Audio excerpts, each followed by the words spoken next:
Je vais commencer ma méditation pour vous donner une illustration, un exemple en tout cas. Comme ça va vous faire aussi réfléchir sur ce quoi je veux arriver. Donc, imaginez que vous voulez construire une maison. Par quoi vous commencez? Vous construisez une maison, qu'est-ce que vous faites d'abord? Voilà, j'ai entendu fondation, c'est la réponse que je voulais. Voilà, par la fondation. On va pas commencer, bien évidemment, par le toit en premier, voilà, parce que c'est tout à fait logique de commencer par les fondations. Donc fondation, puis les murs, le toit, après vient l'électricité, l'eau, etc. Donc chaque étape compte et plusieurs personnes doivent y travailler. Donc que ce soit un électricien, un maçon, un plombier, donc tous doivent travailler ensemble. Même si chacun fait un rôle différent, un travail différent, c'est l'architecte qui a la vision globale et c'est le propriétaire, donc le futur propriétaire, qui va donner vie à cette maison. Et si malheureusement chacun veut construire de son côté, vous imaginez bien que la maison ne tiendra pas debout, quoi. Donc c'est pareil pour l'Église. Dieu construit son Église comme une maison vivante. C'est lui qui donne sens, vie et unité à l'ensemble. Donc dans l'Église, nous avons besoin des uns des autres et nous devons rester liés, connectés en Dieu, qui est le fondement et la source de toute croissance. Donc je vous invite maintenant à lire la parole dans l'Épître aux Corinthiens, donc 1 Corinthiens, chapitre 3, des versets 1 à 8.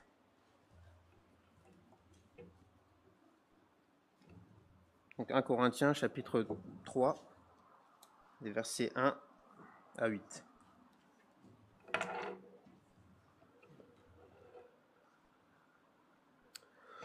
Pour moi, frères, ce n'est pas comme à des hommes spirituels que j'ai pu vous parler, mais comme à des hommes charnels, comme à des enfants en Christ. Je vous ai donné du lait, non de la nourriture solide, car vous ne pouviez la supporter. Et vous ne la pouvez pas même à présent, parce que vous êtes encore charnels. En effet, puisqu'il y a parmi vous de la jalousie et des disputes, n'êtes-vous pas charnels et ne marchez-vous pas selon l'homme? Quand l'un dit « Moi je suis de Paul » et un autre « Moi d'Apollos », n'êtes-vous pas des hommes? Qu'est-ce que donc qu'Apollos et qu'est-ce que Paul? Des serviteurs par le moyen desquels vous avez cru, selon que le Seigneur l'a donné à chacun. J'ai planté, Apollos a arrosé, mais Dieu a fait croître. En sorte que ce n'est pas celui qui plante qui est quelque chose, ni celui qui arrose, mais Dieu qui fait croître. Celui qui plante et celui qui arrose sont égaux, et chacun recevra sa propre récompense selon son propre travail. Donc, on a lu le texte. Donc, maintenant, je vais vous donner un peu le contexte. Donc, l'église de Corinthe était une communauté jeune, fondée par l'apôtre Paul. Donc, il faut savoir que Corinthe était une grande ville grecque, très influencée par la culture grecque. Il y a aussi des grands philosophes qui venaient de cette ville. Mais ils étaient surtout marqués par l'idolâtrie. L'idolâtrie est l'esprit de compétition sociale et intellectuelle. Donc, les chrétiens de Corinthe avaient été transformés par l'Évangile. Mais malheureusement, par cet esprit de compétition et tout ce que je vous ai cité auparavant, leur côté pécheur, ou sinon le comportement du monde qui était en eux, n'est pas totalement parti. Et Paul, dans ses épîtres aux Corinthiens, soulève notamment deux problèmes majeurs. Donc, la première est la division dans l'Église et l'immaturité spirituelle des croyants. Donc, Donc j'ai intitulé mon message « L'Église en croissance, une œuvre divine ». Donc l'immaturité spirituelle entraîne, on va voir dans un premier temps, un manque de croissance et de maturité spirituelle, comme on nous a pu voir dans les versets 1 à 4. Et qu'est-ce qu'il faut faire pour ne pas tomber dans ce piège?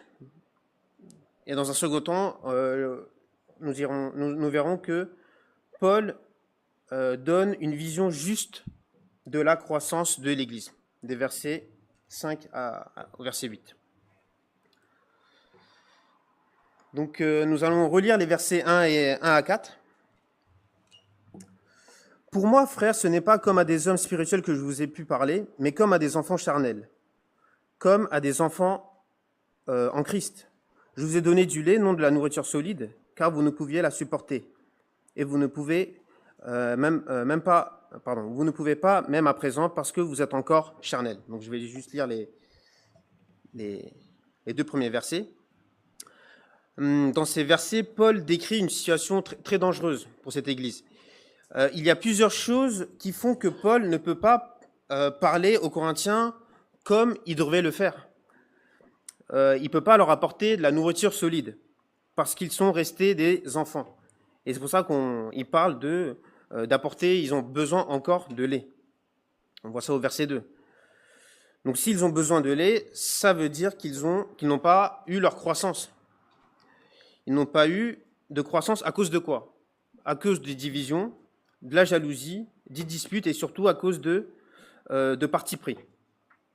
Donc toute cette maturité spirituelle entraîne un manque de croissance et l'impossibilité d'être enseigné plus profondément. Donc pour ce premier point, donc cette immaturité spirituelle entraîne un manque de nourriture solide. C'est ce qu'on a pu voir dans les deux premiers versets. Le manque de croissance est dû à cause d'une nourriture spirituelle. Sans doute qu'ils ont de la nourriture, mais cette nourriture spirituelle est trop simple. Et aussi une stagnation dans la foi qui empêche la maturité des croyants. Ça nous arrive même à nous, quand on passe par une épreuve difficile, notre foi faiblit, elle devient faible.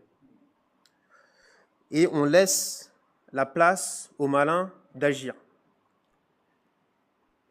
Nous devons faire très attention à cela aussi, à persévérer dans les épreuves et à développer les qualités que Jésus-Christ a, qui est l'amour, la patience, l'humilité et le pardon. On peut trouver également cette idée de maturité en Christ dans Ephésiens chapitre 4, verset 13. Je vais vous lire à partir du verset 11. « Et il a donné les uns comme apôtres, les autres comme prophètes, et les autres comme évangélistes, les autres comme pasteurs et docteurs, pour le perfectionnement des saints en vue de l'œuvre du ministère et de l'édification du corps de Christ, jusqu'à ce que nous soyons tous parvenus à l'unité de la foi et à la connaissance du Fils de Dieu, à l'état d'homme fait et à la mesure de la stature parfaite de Christ. » Donc l'immaturité spirituelle entraîne donc un manque de nourriture solide. Dans un second sous-point, elle entraîne également un manque d'unité. On peut le voir dans le verset 3. En effet, puisqu'il y a parmi vous de la jalousie, des disputes, on voit bien qu'ils sont très loin de l'unité, jalousie, dispute, n'êtes-vous pas charnels et ne marchez-vous pas selon l'homme? Ici, Paul dénonce une division causée par la jalousie et les rivalités. C'est un peu comme si, donc l'image que j'ai, c'est un peu comme si deux parties de notre corps se battaient entre eux. On ne pourra pas avancer très loin avec ça. Ils doivent travailler ensemble. Sans l'unité des membres, le corps devient faible. On peut trouver par ailleurs les conséquences de cette manque d'unité dans Jacques chapitre 3, versets 14 à 16, sur les conflits et les querelles qui viennent de la nature humaine, hein. Mais si vous avez dans votre cœur un zèle amer ou un esprit de dispute, ne vous glorifiez pas et ne mettez pas contre la vérité. Cette sagesse n'est point celle qui vient d'en haut, mais elle est terrestre, charnelle, diabolique. Car là où il y a un zèle amer et un esprit de dispute, il y a du désordre et toutes sortes de mauvaises actions.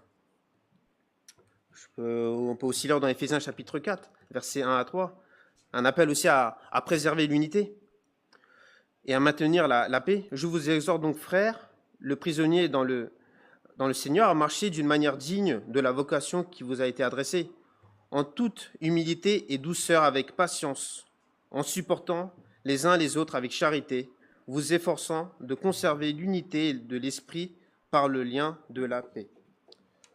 Donc l'immaturité spirituelle entraîne donc un manque de nourriture solide, ce que nous avons vu, un manque d'unité, et elle entraîne aussi un esprit de parti pris. Donc elle alimente un esprit de clan ou pousse à des divisions même idéologiques.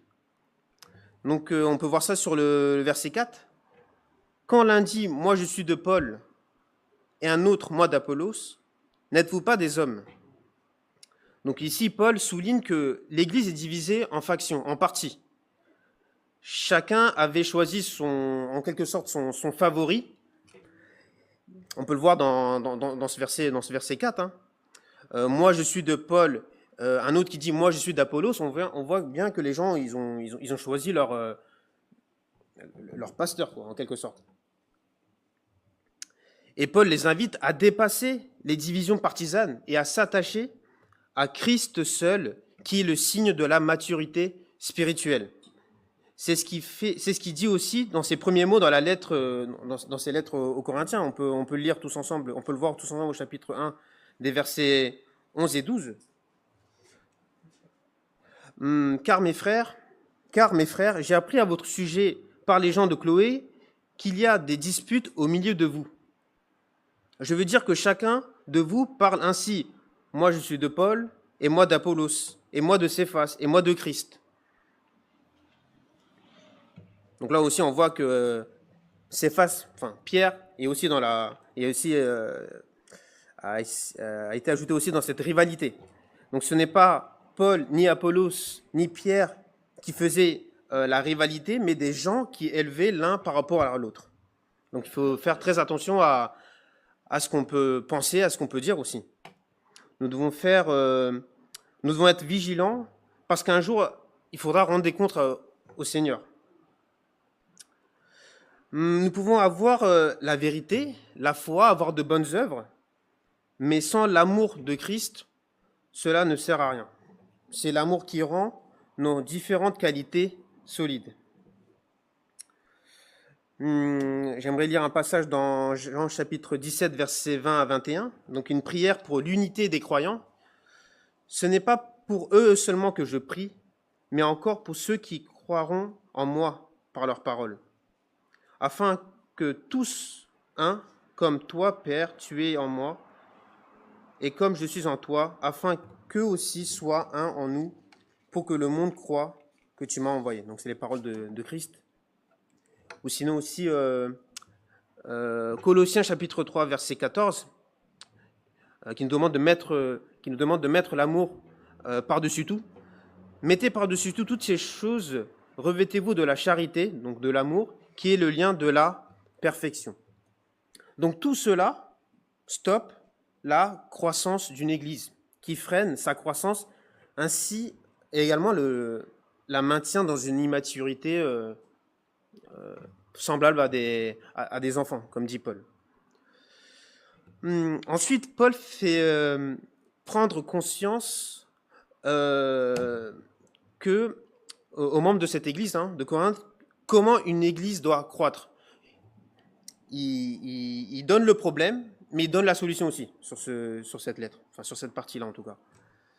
Il leur permet d'avoir une vision juste de la croissance de cette Église. Donc on peut lire du verset 5 à 8.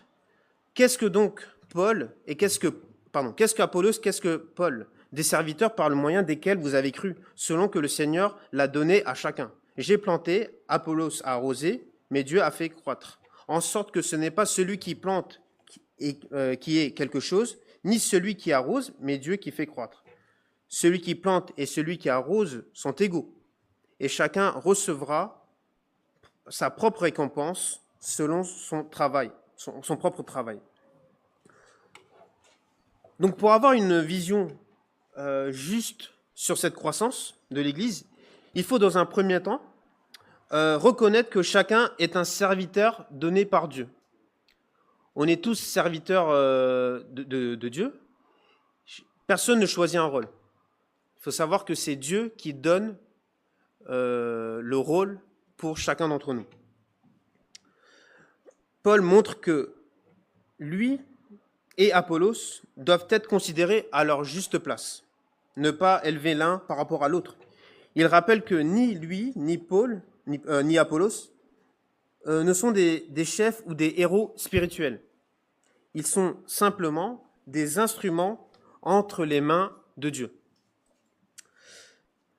Chers frères et sœurs, j'ai envie de vous dire aussi que nous jouons un rôle spécifique donné par Dieu.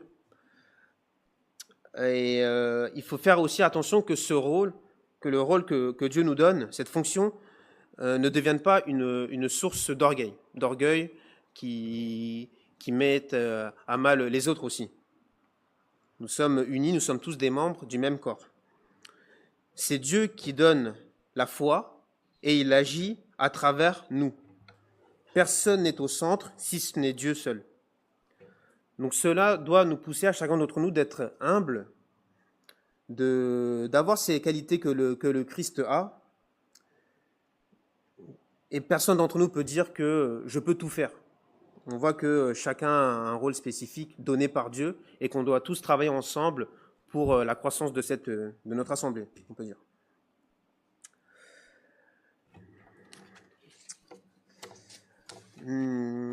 J'aimerais lire un passage dans Éphésiens chapitre 4, versets 11 à 12, qui est sur les différents ministères pour l'édification du corps. Et il a donné les uns comme apôtres, les autres comme prophètes, les autres comme évangélistes, les autres comme pasteurs et docteurs, pour le perfectionnement des saints en vue de l'œuvre du ministère et de l'édification du corps de Christ. Donc pour avoir une vision, en tout cas une première partie de cette vision, il faut, de la croissance de l'Église, il faut reconnaître que chacun est un serviteur donné par Dieu. Personne ne choisit son rôle, c'est Dieu qui donne la fonction. On peut voir aussi dans un second temps qu'il faut reconnaître que la complémentarité du service dans l'œuvre de Dieu. On peut voir ça au verset 6. J'ai planté, Apollos a arrosé. Donc là, on voit deux personnes. Paul qui a planté, donc celui qui a commencé l'œuvre, et Apollos qui a arrosé, donc celui qui nourrit et fait grandir l'œuvre. Mais tous les deux travaillent ensemble dans le même but. Il ne s'agit pas de rivalité. C'est pas celui qui a planté qui est au-dessus de celui qui arrose parce qu'il a planté. Donc celui qui arrose n'a pas cette fonction. Non. Les deux ont la fonction, ils doivent travailler ensemble. On peut dire qu'il ne s'agit pas de rivalité ou de compétition, mais de complémentarité, de coopération. Il faut travailler ensemble. Chaque serviteur qu'il plante ou qu'il arrose, fait partie intégrante du même ministère.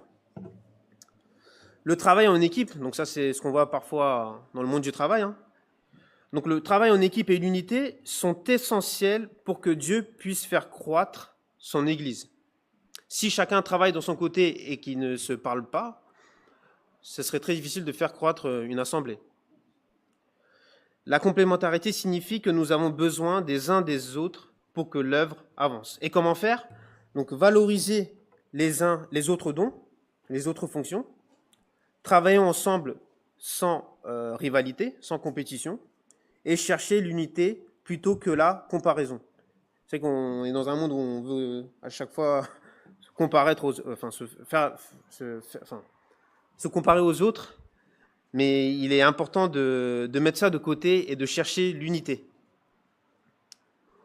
On peut voir en parallèle que Paul souligne que l'un ou l'autre, le serviteur qui plante et le serviteur qui arrose, sont tous deux égaux, sont unis. Donc on peut voir ça au verset 8. Celui qui plante et celui qui arrose sont égaux. Une autre traduction dans la Bible du Semeur dit que celui qui plante et celui qui arrose sont un. Donc égalité, égaux veut dire un aussi, une personne. Que chacun recevra sa récompense en fonction du travail qu'il a accompli. Ou même parole de vie qui dit celui qui plante et celui qui arrose travaillent ensemble. Donc parfois, il y en a qui peuvent faire une œuvre plus conséquente que d'autres. Vous savez, une personne qui peut passer plusieurs années dans une assemblée, servir le Seigneur, et un frère qui vient 2-3 mois plus tard, qui fait la même fonction, mais dans une durée moindre, en un mois, et des personnes sont sauvées. Paul ne parle pas de cela ici. Il n'est pas en train de dire qu'ils font la même quantité de travail, mais que ça ne doit pas donner une supériorité au sein des serviteurs d'une assemblée. On peut lire dans Éphésiens chapitre 4, verset 16. Donc chaque membre contribue à la croissance d'un corps. Hein. Donc c'est ce qu'il dit dans ce passage, Paul.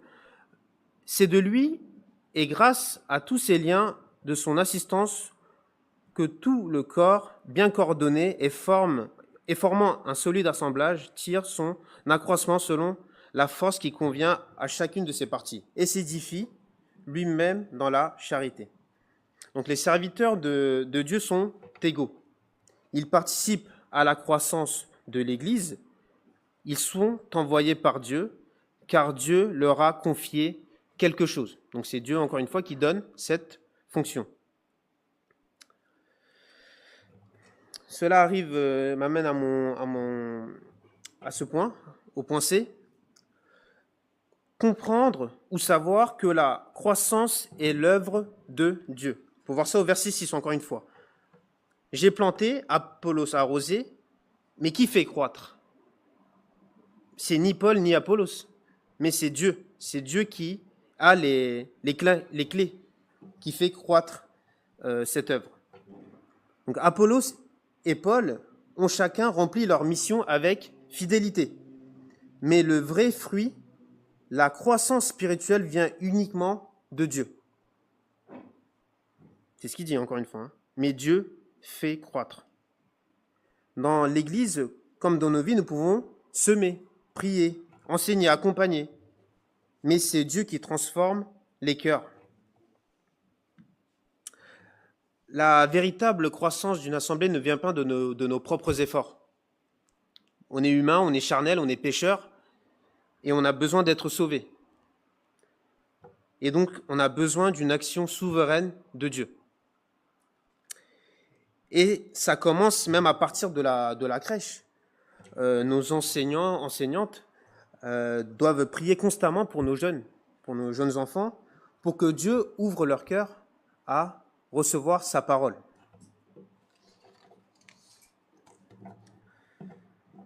Mais il arrive aussi parfois que dans sa grâce, Dieu utilise les efforts humains, mais nous ne devons pas croire que cela est un mérite, ou que cela vient de nos propres efforts.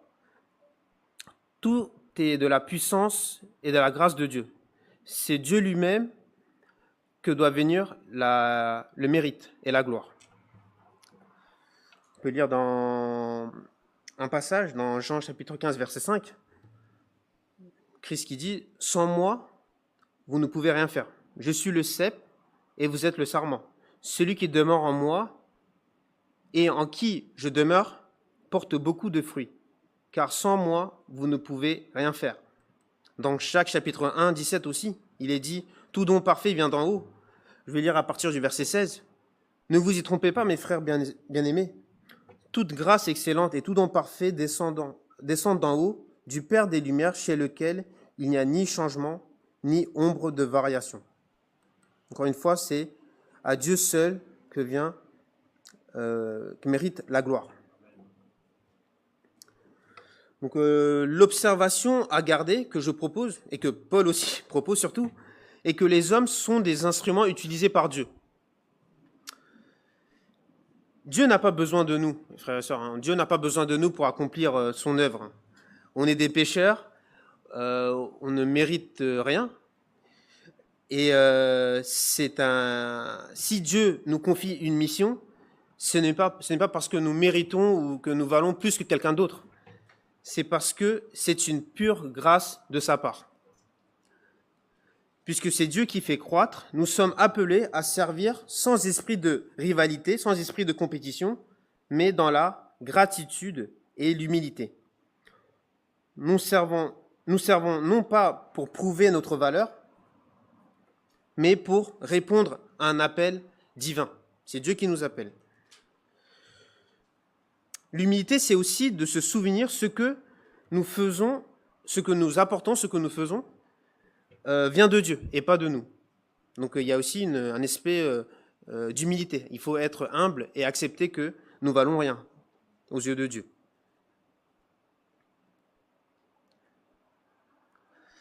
Dans Apocalypse chapitre 22 verset 12, donc là j'arrive sur ce verset là, sur le verset 8, la deuxième partie, que chacun recevra sa propre récompense selon son propre travail. Chaque travail a une récompense, et là on peut voir dans Apocalypse chapitre 22 verset 12 que la parole nous dit que Dieu rend à chacun selon ses œuvres. On a beau à s'élever les uns par rapport aux autres, à la fin, c'est Dieu qui sonde les cœurs. C'est Dieu qui sait, qui juge la fidélité de ses serviteurs sur le ministère.